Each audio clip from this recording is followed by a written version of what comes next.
Antes que nada, espero que estén bien. Este ejercicio reflexivo es para ver algunos conceptos que hemos estado manejando en la materia de democracia en México. Van a ser a grandes rasgos unos conceptos, puesto que hemos estado manejándolos y ya tenemos conocimiento de ello. Vamos a hablar sobre la democracia, sobre el federalismo, sobre el partido hegemónico, sobre la política de masas, el sistema postrevolucionario, la crisis de 1968, la tecnocracia y el neoliberalismo. Vamos a definir democracia del griego demos, que significa pueblo, y kratos, que significa gobierno. Es la capacidad que poseen las instituciones para proteger los derechos y las libertades de los ciudadanos. El federalismo tenemos que es la doctrina política y la forma de gobierno se adentra a resolver los problemas de la nación emergente, pues busca unificar los estados con una sola federación. La federación conjunta los 32 estados que actualmente tenemos para un solo bienestar, para un solo sentido. El partido hegemónico en México. El concepto de partido o de hegemonía tiene como definición, según Gramsci, cuando los intereses de un grupo particular se convierten en los intereses de un subordinado. Un partido hegemónico o un ejemplo de hegemonía aquí en México es el partido del Partido Revolucionario Institucional, o mejor conocido como PRI. En la época de los 70, pues su principal característica era respaldar los intereses presidenciales a cargo de los diputados y senadores, ya que en aquella época ambos congresos tenían el 90%. Es decir, el PRI gobernó de 1929, 1938 y 1946, casi 70 años en el poder. Nos pasamos al concepto de política de masas en México. La política de masas se manifestó dentro del gobierno mexicano y se caracterizó por movimiento, es decir, el convencer o realizar tratos con los delegados o juntas sindicales, representantes, para apoyar con su voto y sobre todo participar de manera activa en las decisiones y apoyar al candidato dentro de las elecciones, es decir, convencer para vencer.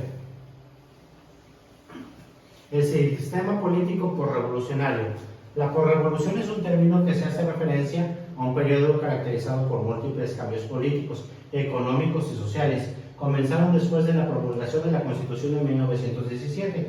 Este periodo fue testigo de una serie de cambios que existieron en la estructura de la administración pública, junto al fortalecimiento de los gobiernos y de las nuevas figuras públicas, asimismo como la apertura de la dependencia o entidades políticas que comenzaron a cumplir las funciones relevantes de la construcción de las bases del Estado que dieron origen hoy a las instituciones que actualmente conocemos.